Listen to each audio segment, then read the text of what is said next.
Hello friends, पिछली class में मैंने आपको सर्किल के बारे में बताया था और सर्किल से रिलेटेड मैंने कुछ क्वेश्चंस करवाए थे। आज भी क्या करेंगे, आज भी हम लोग कुछ क्वेश्चंस करेंगे सर्किल से रिलेटेड। ठीक है, तो पहला क्वेश्चन क्या है हमारा?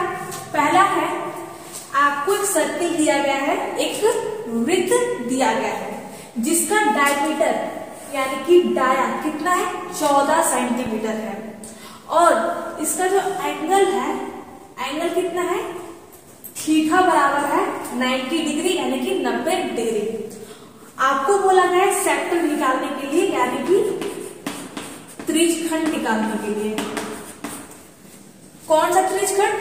तो ये जो साइडेड पोर्शन है ना, क्या है? जो साइडेड पोर्शन है, जो छायांकित भाग है, उसे निकालने के लिए बोला गया है कि ट्राइंगल OAB क्या है? त्रिज्यखंड OAB, ये आपको निकालने के लिए बोला गया है। तो आपको मैंने बताया था कि एरिया ऑफ सेक्टर यानी कि त्रिज्यखंड का क्षेत्रफल बराबर क्या होता है? क्वेश्चन नंबर क्या है? त्रिज्यखंड का क्षेत्रफल बराबर होता है पाई r स्क्वायर इंटू थीटा बटे 360 डिग्री। यही होता है। तो सिंपल सी बात है, पाई का मान क्या है? तो पाई का मान है 22/7, यही होता है।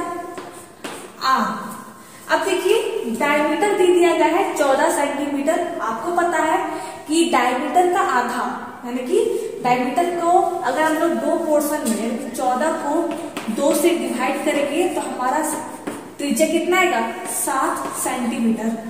ठीक है, तो आपका रेडियस कितना निकल आया? 7 सेंटीमीटर।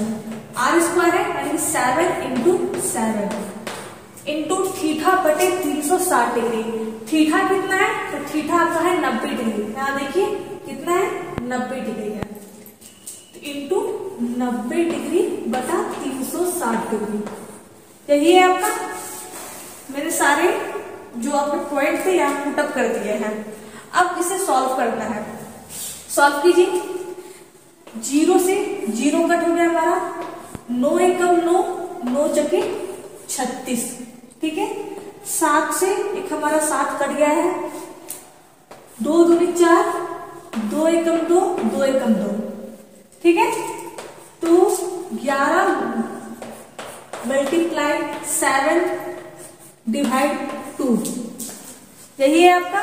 ध्यान दीजिए, 0 से 0 हमारा कटा, 9 एकम 9, 9 चौके 36 कट गया हमारा, 2 दूनी 4, 2 एकम 2, 2 एकम 2 और 7 से 7 हमारा कट गया। क्लियर है?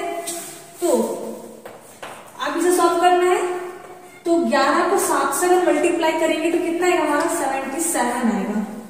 77 आएगा बटा 2, यही है हमारा। अब ये जो हमारा आंसर आया है क्या है? हमारा फ्रैक्शन में है, भिन्न में है। हमें डेसिमल में निकालना है यानी कि दशमलव में निकालना है। तो 2 3 जा 6, 1 बचा बना 17, 2 और 16 बचा 1, लगाएंगे पॉइंट, बनेगा 10, 2 बचे 10। समझ गए? 2 को काटेंगे तो 2 के पारे में 6 कितनी बार में आता है? 3 बार में आता है। तो 2 3 6 बना 17, 2 8 16, 1 बचा, पॉइंट लगाए, बना 10, 2 बचे 10। क्या है? सेंटीमीटर यानी कि सेंटीमीटर स्क्वायर। ये किसका आंसर आ गया है? इसका है साइडेड पोर्शन जो है ना, उसका क्षेत्रफल आ गया है, इसका एरिया आ गया है। कितना है? 38.5 सेंटीमीटर स्क्वायर। ठीक है फ्रेंड्स, तो ये रहा इसका आंसर। नेक्स्ट क्या है? नेक्स्ट बोला गया है एक पहिए का व्यास। क्या बोला गया है? एक पहिया है। 1 मिनट। हाँ, यहाँ देखिए, एक पहिए का व्यास है 4 मीटर। यहां मैं सॉल्व करवाती हूँ, यहाँ ध्यान दीजिएगा। एक पहिया है, तो पहिया कैसा होता है? पहिया हमारा वृत्ताकार होता है, सर्कुलर होता है। ठीक है, आपने पहिया देखा होगा। इसका व्यास कितना है? 4 मीटर है, यानी कि इसका जो डाया है, इसका केंद्र बिंदु होगा O और डाया कितना है? 4 मीटर है। 4 मीटर है तो 400 चक्करों में, यानी कि 400 चक्कर में तय की गई दूरी है। यानी कि बोला गया है कि आपका पहिया है, पहिया कैसा होता है, सर्कुलर होता है। सर्कुलर है तो इसका डायमीटर भी होगा, व्यास भी होगा। कितना व्यास है, तो 4 मीटर है। तो इस पहिए के द्वारा, इस सर्किल के द्वारा 400 चक्कर में तय की गई दूरी क्या है। अब ध्यान दीजिए फ्रेंड्स, आपको निकालना है दूरी, ठीक है। तो ये जो दूरी कन्वर्ट करेगी, मतलब दूरी जो ये पूरा करेगी, किसके द्वारा करेगी, इसी सर्कमफेरेंस के द्वारा करेगी, यानी कि इसी परिधि के द्वारा करेगी ना। जब ये इस तरह से मूव करेगी, गोल गोल गोल गोल ये रोटेशन करेगी, तो किसके द्वारा करेगी, यही हमारा रोटेट करेगा, यही हमारा रोटेट करेगा, ठीक है। तो हम क्या करेंगे, पहले परिधि निकालेंगे। किसकी परिधि, इस पहिए की परिधि निकालेंगे, पहिए की परिधि निकालेंगे, पहिए की परिधि। आपको मैंने बताया था कि वृत्त का जो परिधि होता है क्या होता है, 2 पाई आर होता है, पाई डी होता है। हमें डी का मान दिया गया है तो लोग पाई डी लेंगे। क्या लेंगे, पाई डी।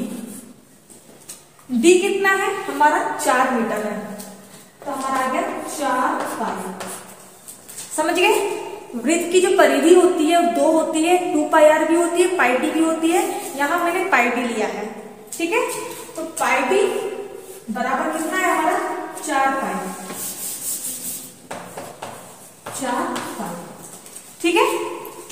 अब मैंने क्या बोला कि ये जो रोटेशन करेगी, ये जो हमारा घूमेगी, किसके द्वारा घूमेगी, इसी सर्कमफेरेंस के द्वारा घूमेगी, ठीक है। तो बताओ 400 चक्कर को कितना ही रोटेट करी, 400 बार। तो 400 बार अगर एक बार रोटेट करेगी तो 4 पाई करेगी। अगर ये पहिया जो है एक बार ये घूमेगी तो कितना मूव करेगी, 4 पाई करेगी। लेकिन 400 चक्कर है तो निकालेंगे 400 चक्कर में, 400 चक्कर में तय की गई दूरी, यही है, ठीक है। 400 को मल्टीप्लाई कर देंगे 4 पाई से, ठीक है। 400 चक्कर में तय की गई दूरी कैसे निकालेंगे, 400 को मल्टीप्लाई कर देंगे इसके सर्कमफेरेंस से, इसकी परिधि से, तो कितना आएगा हमारा 1600 पाई, 1600 पाई, ठीक है। तो ये क्या आपका इसमें है, मीटर में है ना, मीटर में है, तो 1600 पाई मीटर आपका आंसर आ गया। कितनी दूरी है, तो 1600 पाई है। इसका जो मैंने आंसर निकाला है, पाई नहीं निकाला है। अगर मान लीजिए कि आपको पाई की वैल्यू दे दे, ठीक है, पाई का मान दे दे, तो आप क्या करेंगे, पाई का मान आप पुटअप करेंगे, यानी कि पाई का मान कितना होता है, 22/7 होता है या फिर 3.14 होता है। तो उसको इससे मल्टीप्लाई करेंगे, 1600 से मल्टीप्लाई करेंगे, जो आपका आंसर आएगा, जो आपकी वैल्यू आएगी, वही इसकी दूरी होगी, ठीक है फ्रेंड्स। तो ये आपका रहा सेकेंड नंबर का आंसर, ठीक है। नेक्स्ट थर्ड नंबर क्या बोला गया है, 2 वृत्तों के क्षेत्रफल का अनुपात। इसे मैं बताऊं, इसे मैं बताती हूँ, ठीक है, ध्यान दीजिएगा, इसे मैं बता देती हूँ।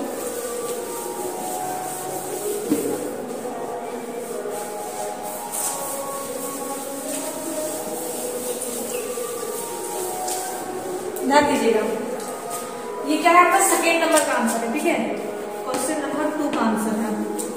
अब थर्ड का देखिए, यहाँ पर क्वेश्चन नंबर 3 आंसर क्या बोला गया है, 2 वृत्तों के क्षेत्रफलों का अनुपात।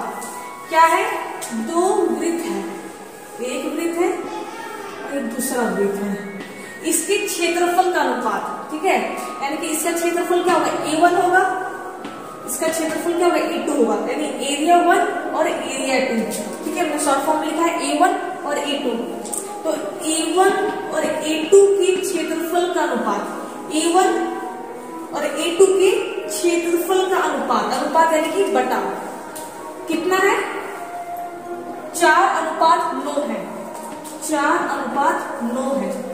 ठीक है, तो उनकी त्रिज्याओं का अनुपात क्या होगा, यानी कि इसका जो रेडियस है, इसका जो रेडियस है इसका अनुपात क्या होगा, समझ गए। तो आपको इन दोनों का रेडियस का अनुपात निकालना है। कैसे निकालेंगे, आइए देखते हैं। देखिए क्षेत्रफल का फॉर्मूला क्या होता है, पाई आर स्क्वायर। तो इसका क्या होगा, पाई r1 स्क्वायर, क्या है हमारा r1 है, ये हमारा क्या है r2 है। इसका क्षेत्रफल क्या होगा, पाई r2 स्क्वायर। ठीक है, तो a1 का फॉर्मूला क्या है, पाई r1 स्क्वायर बटा a2 क्या होगा हमारा, पाई r2 स्क्वायर। ठीक है, अब देखिए पाई से पाई हमारा कट हो गया ना, इक्वल टू 4/9। अब देखिए r1 स्क्वायर